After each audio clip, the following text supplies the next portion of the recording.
So I think one of the coolest manufacturing sectors in the world is the Australian car market. The Aussies car market has seen an incredibly long fall from its peak when Holden and Ford were fighting tooth and nail in the showrooms, on the track, and more. Nowadays, there are no cars manufactured or designed entirely in Australia, and Holden doesn't even exist anymore. But that's not the point of this video. Today, we're going to take a look at the other half, Ford. So how the hell does an automotive juggernaut like Ford die a shameful death in a country that was itching for their fix of cars? So to understand just how important Ford was to Australia, we do have to do a history lesson. Ford Australia operated completely as its own brand, somewhat separate from Ford America. They designed and made their own cars and have a rich history totally independent of their older Yankee brothers. When they first started out, they just bought kits off of Ford Canada to build vehicles like the Model T and the V8. These vehicles were produced at the Geelong plant, sorry if I mispronounced that, which remained open until the very end. Fast forward to the 50s, the peak of things like it being socially acceptable to beat your wife, rampant racism in America, and in my opinion, car design. Also at this time though, Australia was seeing a massive boom in their economy post-World War II. Holden was expanding rapidly and Ford did not want to miss out. So they bought a big old chunk of land in the suburbs of Melbourne and announced that they would be building a massive manufacturing complex that would double as their Australian headquarters. The Melbourne and Geelong plants became the backbone of what would end up being the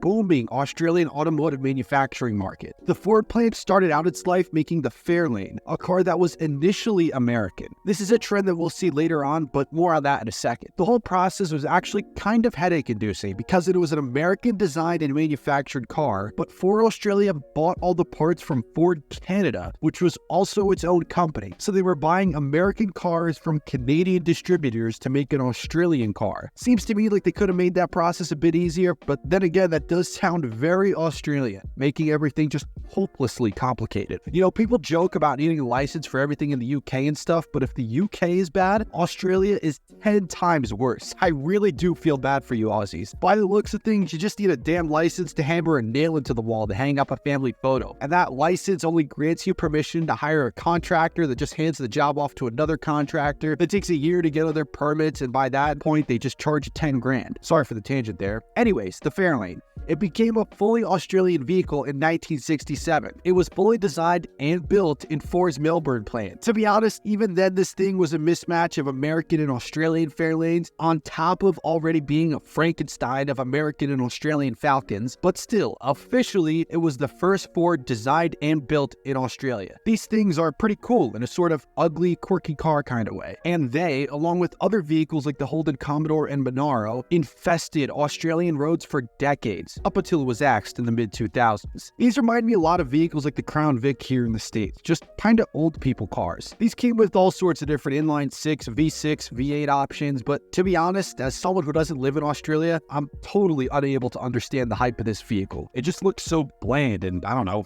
boring. However, this wasn't the only vehicle Ford Australia produced. They made other vehicles too. Obviously, I can't name all of them. The list is literally a mile long, but some highlights include the Capri, which was really intended to be sold in America. The Territory was actually a pretty big milestone for Australian automakers and Ford as a whole, as it was the first big three-row crossover made by Ford anywhere in the world, and also the first and to date only SUV designed and manufactured in Australia. This was a big deal as Ford Australia was also able to keep costs incredibly low, way cheaper than anything else they had made in the past. They also kept up with manufacturing American vehicles as well. Vehicles like the Bronco, the Galaxy, and more. All of these things are cool, but my Australian viewers are probably screaming at the computer by now because I failed to mention one very key car that became the face of Ford Australia. It sparked a rivalry that would see Ford and Holden fight like hell until the very end. Rewinding a little bit, across the pond in America, it's the 50s. The big three were starting to very slowly lose ground to the foreign market. They had primarily focused on making big cars, but the market was moving more towards smaller, more compact cars. Ford saw this and was the first to pounce on the trend. In 1960, they released the Ford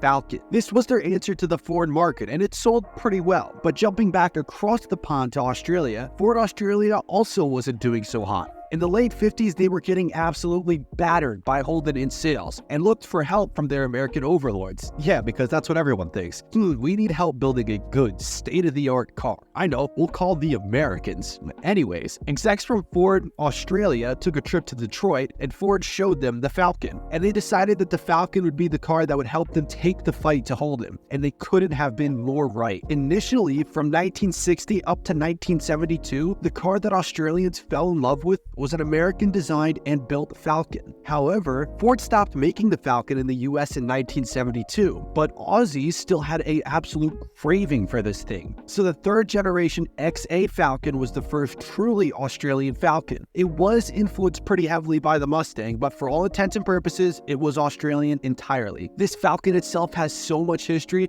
this video could be hours long. Unfortunately, I just don't have that kind of time. So I'm going to try my hardest to cover the highlights. I'm sure I'm going to miss some things, but I promise I'm really trying here. Let's start with this meme of a car, the AU Falcon. This thing came out in the late 90s and was, for all intents and purposes, kind of a sales flop. People didn't like the design at the time, even though now it's kind of a cult classic. Understandably so, because it kind of looks like a pig's nose with four wheels. In addition to that, there was a recession in Australia at the time, and Holden really had an awesome thing going with the Commodore. Ford saw this and came out with a massive update to the Falcon, chassis coded as the BA. The BA Falcon wasn't a particularly good-looking, mean, or fast car. For all intents and purposes, most trim levels were just basic get-around-town sedans. However, this car introduced one very key engine that would go down in history, not just in Australia, but around the world. Ford spent a lot of time and money developing this engine, and it would pay off massively. The turbocharged Barra's straight six engines in base form are pretty cool. When it was introduced for the first time in the XR6 Falcon in the early 2000s, it made about 320 horsepower. The Barra line of engines lasted right up till the end in 2017, and the base engines were pretty good. However, when tuners started getting their hands on these, they kept testing and pushing the limits, and they realized this engine just wouldn't break. These Barra straight sixes are notorious for being able to make heaps of power, easily going into the quadruple digits and not needing a lot to do it. The Barra is known worldwide as being a nearly unbreakable engine, and it has more than earned the title. Essentially, this is the Australian 2JZ. In totally stock form, just with a tune, the OG turbocharged Barra could produce over 500 horsepower. On top of that, when you start doing things like putting in stronger cams and bigger turbos, these engines make well north of 1500 horsepower and can scream past 10,000 RPM. That's superbike RPMs in a car. The most powerful factory Barra was the 325T, made for the equally cool FG-X generation XR6 Sprint Falcon. That's not a mouthful. This Barra made over 430 horsepower from factory and had things like a custom carbon fiber airflow intake, bigger turbos, stronger cams, better exhaust, and more. If you live in Australia, good luck getting your hands on one, as they only made 560 total XR6 Sprint Falcons. The Barra wasn't the only cool custom Australian engine though, as the final gen Falcon saw another equally awesome limited edition car come in the form of the XR8 Sprint Falcon. That XR8's beating heart was an Australian exclusive variant of the Coyote V8. This was called the Miami V8. This was a factory supercharged Coyote that made 463 horsepower, which may not sound like a lot, but keep in mind, this is a pretty much dinky little four-door. Not to mention, all you really have to do is get a pulley and belt kit and crank up the boost, and this would easily make north of 600 to 700 horsepower. It had other cool things too, like massive 6-piston Brembo brakes, completely retuned suspension and chassis, and a cambered rear suspension setup as well. Personally, I'd kill for something like this in the States. A four-door rear-wheel drive manual supercharged V8 Ford sedan, you lucky bastards. This thing is the definition of sleeper, as if you were to bring one stateside, I guarantee everyone would just think it's a Taurus, and they have no idea how wrong they'd be. These two beasts were made by Ford's equivalent of SVT, obviously now Ford Performance, in the form of FPV or Ford Performance vehicles. As cool as these FPV Falcons were, there were even cooler models that included turbocharged Falcon Utes, turbocharged Falcons that had the Shelby badge, and even a manual V8 Performance Ute in the form of the FG FPV Super Pursuit Ute. All of these things were cool, and over the decades, these Falcons helped Ford truly compete with Holden in the showroom and on the streets. But in my opinion, that isn't where the best battles between the two happened. Australian V8 Supercars is effectively NASCAR Cup cars that are designed to take corners. Not that these new Cup cars can't, but they're more designed for ovals, obviously, not really corners. Anyways though, Ford and Holden started duking it out long before V8 Supercars were even a thought in anyone's head. They fought tooth and nail in the Australian Touring Car Championship, but come the 90s, the ATCC wanted to add larger V8 powered cars to the roster. The FIA agreed, and in 1991, new regulations were introduced, effectively axing the smaller displacement 2-liter cars in favor of the large V8 monsters Aussies have come to know and love. There is so much intense and rich history shared between Holden and Ford at this time, but I think supercars, similar to NASCAR, peaked in the mid-2000s. These specific Ford Falcons and Holden Commodores were so evenly matched, it was always an intense battle on track between the two during this time. There are so many fights on track that have gone down in history over there, but again, unfortunately, I can barely scratch the surface. The racing was so good, not only because of the cars, but the tracks as well. Also, races like the Adelaide and Newcastle 500 helped promote great on-track action and incredibly close racing. But the peak of not just V8 supercars, but racing in Australia as a whole happens every year at Australia's best and most famous racetrack, Mount Panorama, more commonly referred to simply as Bathurst. The Bathurst 1000 is essentially a massive parking lot where Ford and Holden fans come together to get absolutely obliterated on the cheapest beer money can buy, get into massive fist fights, and then after the ambulances mop up all the bogans, there's a car race that's usually held there. For my fellow Yankees, think of this kind of like the Daytona 500 or Indy 500 of Australia. This track is legendary in its ability to have heart-stopping moments, wheel-to-wheel racing, and a fantastic fan atmosphere. Americans, if you want to know just how insane this place is, take a listen to 3-time NASCAR Cup champion and overall legend Darrell Waltrip ride along at Bathurst in the Commodore.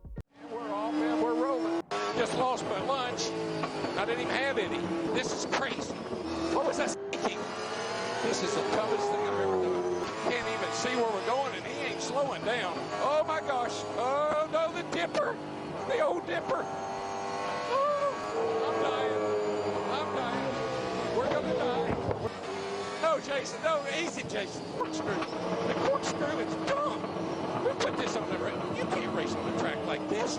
This track is similar to other international legends like Laguna Seca, Monaco, and the Nürburgring in its difficulty, as there is really no room for error. This track in the Supercar series as a whole has seen some absolute legends come through like Jamie Whincup, Peter Brock, Scotty Mack, SVG, and so many more. Hell, some of these guys like Shane have gone to other series and kicked ass too. Shane, on his first NASCAR race last year in Chicago, came in and mopped the floor with the competition and finished first. All of these things I just mentioned are, for lack of a better term, just magical. Between these awesome on-track rivalries that, in my opinion, are the best in the world, and an overall love for Ford's Australian exclusive vehicles, it seems almost impossible that Ford in Australia today is nothing but a shell of its former self. However, while all these battles are being fought on track and in showrooms, there was even more high-stakes, cutthroat battles being fought in Ford Australia's boardrooms. During the 2008 US financial crisis, Ford had seen what had happened to GM and Chrysler and did not want to be Princess Diana. So they started looking at their global brands to see what fat they could trim off to try and conserve money. They ultimately decided to effectively axe all foreign projects. Cars like the Falcon and Europe's Mondeo were in Ford's crosshairs. In addition to that, they saw that Ford Australia was starting to suffer financially and was set to lose millions of dollars. I don't think you have the facilities for that, big man. They had been losing hundreds of millions of dollars since the 2005 fiscal year, and that was only going to be made worse by the financial crisis, which by that point in 2009 began to affect the whole world. On top of all those problems, similar to Holden, Ford gambled on four-door sedans being the future of cars in Australia. But by that time, the public much preferred the compacts and crossovers made by overseas companies like Toyota and Nissan. All those things, mated with the fact that Ford also relied heavily on the old win on Sunday, sell on Monday idea with their success in V8 supercars, painted an incredibly grim picture for their future. Things for Ford Australia came to a head a few years later in 2013 when the absolutely awful news came from Ford themselves when they announced Ford Australia would stop manufacturing cars and engines entirely. This would bring Ford's 88-year history in Australia to an end. It wasn't immediate, as the wind down would be gradual, but the end was obviously in sight. right. Not long after, its longtime arch-rival Holden announced the same news as well, and by 2017, Ford's two plants in Geelong and Campbellfield closed its doors for good. The final engines were made on September 26, 2017, followed shortly by the Final Falcons rolling off the line on October 7th. So where is Ford Australia now? Well, unlike Holden, which died with a whimper a few short years ago, Ford Australia isn't doing half bad. Granted, it's nowhere near what it used to be, but at least they're halfway successful. Nowadays, they sell a mix of Asian and American market cars. You can find vehicles like the American Mustang and F-150, and overseas exclusives like the Puma and the Everest. The Ranger is particularly successful there as well. All of these are good news for the brand, and on top of that, Ford kept a promise to their Australian brothers and has since made a massive state-of-the-art design facility, essentially a hub for all things Ford design. Unfortunately, the cost to make vehicles in Australia is just too high, especially with Ford competitors just being a stone's throw away. They can make cars for far cheaper and with much higher quality than Holden or Ford could ever dream of doing. As an American, personally, I don't have a dog in this fight, but from the outside looking in, I can't help but feel awful for you Aussies. I can't imagine if it was announced that Ford went belly up and we would lose cars like the Mustang, the GT, Bronco, Raptor, and the Mach-E.